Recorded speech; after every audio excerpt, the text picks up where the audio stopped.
8. अपनी फॉर्म में वापस आना। थोड़ी देर तक प्रखर के देखने के बाद तान्या ने सिर हिलाते हुए उससे हाँ में जवाब दिया। तभी प्रखर ने खुश होकर मुस्कुराते हुए उससे कहा, ये तो बहुत अच्छी बात है और बहुत अच्छा है कि आपकी याददाश्त वापस आ गई। चलो अब हम अपने पास्ट की सारी बातें भूलकर एक नई शुरुआत करते हैं।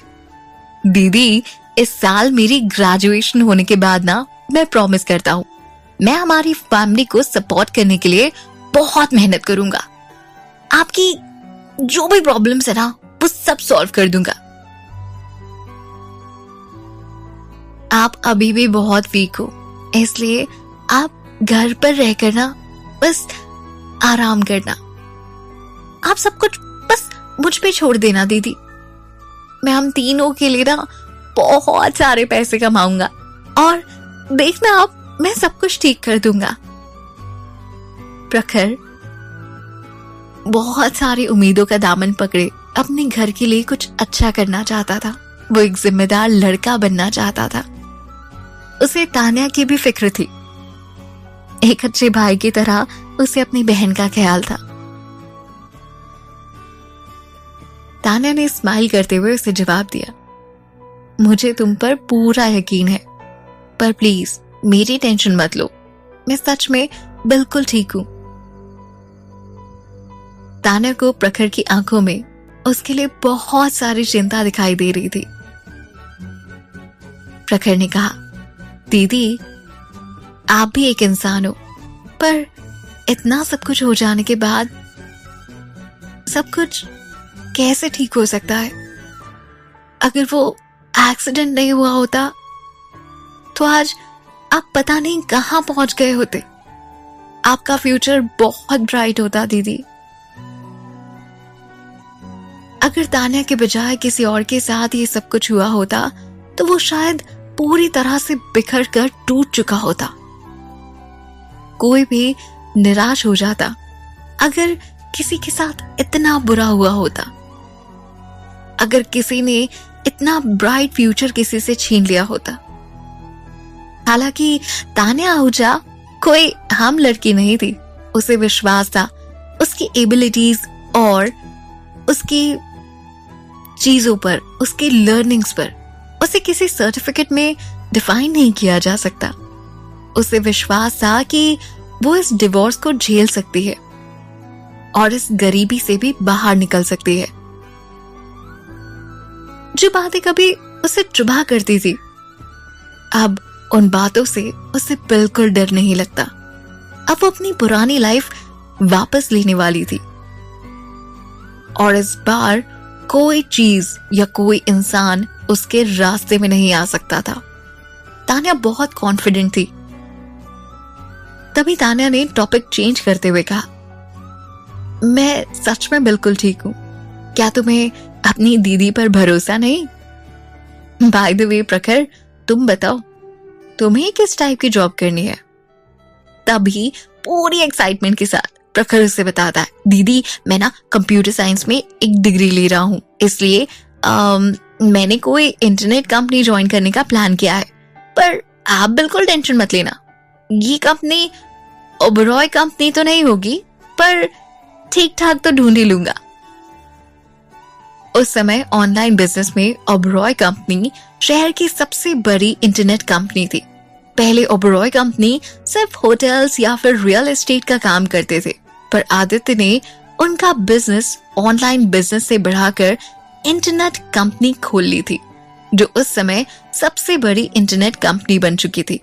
काइंड ऑफ बिजनेस एक्सपांशन ही समझ लीजिए।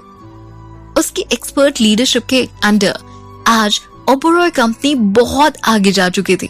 आदित्य ओबरॉय का नाम देश के टॉप 10 आदमियों में से एक होता था और उसे बड़ी ही रिस्पेक्ट के साथ लिया जाता। आफ्टर ऑल इतनी कम उम्र में इतने बड़े अचीवमेंट आखिर हर किसी के हाथ नहीं लगते। ये सब सोचकर तान्या ने उसे समझाते हुए कहा, ओबरॉय कंपनी के पास बेस्ट टेक्नोलॉजी है, अच्छा मैनेजमेंट है, अच्छे बेनिफिट्स भी हैं। इसलिए तुम्हारी तरह एस्पायरिंग प्रोग्राम्स के लिए ये सबसे अच्छा प्लेटफॉर्म है। मुझे लगता है तुम्हें तो यहाँ जरूर जाना चाहिए। तान्या ने उसे समझाने की कोशिश की थी, लेकिन शायद ये बात प्रखर पर दूसरी तरह रिएक्ट कर गई। प्रखर ने गुस्सा होते हुए उसे जवाब दिया, ये तो मेरे मरने के बाद ही हो सकता है। उन्होंने आपके साथ इतना सब कुछ बुरा किया, मेरे लिए बिल्कुल पॉसिबल नहीं है कि मैं उस कंपनी में काम करूं जहां ऐसे लोग रहते हैं। तान्या मुस्कुराई और उसने कहा, ठीक है, अगर तुम नहीं चाहोगे और तुम नहीं चाहते तो मैं तुम्हें वहां जाने के लिए कभी फोर्स नहीं करूंगी। फ्यूचर में हम अपनी खुद की एक छोटी सी इंटरनेट कंपनी खोलेंगे, वहां चलेगा? तान्या ने बात संभालते हुए कहा। प्रखर तान्या की इस बात से काफी खुश था और एक्साइटमेंट के साथ उसने कहा, दीदी मैं तो हमेशा से यही चाहता हूँ, आप मुझ पर भरोसा करो, मैं आपको एक दिन जरूर प्राउड फील करवाऊंगा, देखना आप। प्रखर की बातें सुनकर तान्या को यकीन होता है कि उसका भाई एक दिन जरूर कुछ ना कुछ कर दिखाएगा। तान्या हमेशा प्रखर का साथ देना चाहती थी। उसके साथ अगर कुछ भी बुरा हुआ तो वो उसके साथ रहेगी हमेशा, अच्छे वक्त में बुरे वक्त में हमेशा वो उसे संभालना चाहती थी और उसने ऐसा किया भी है और आगे करने की इच्छा भी है।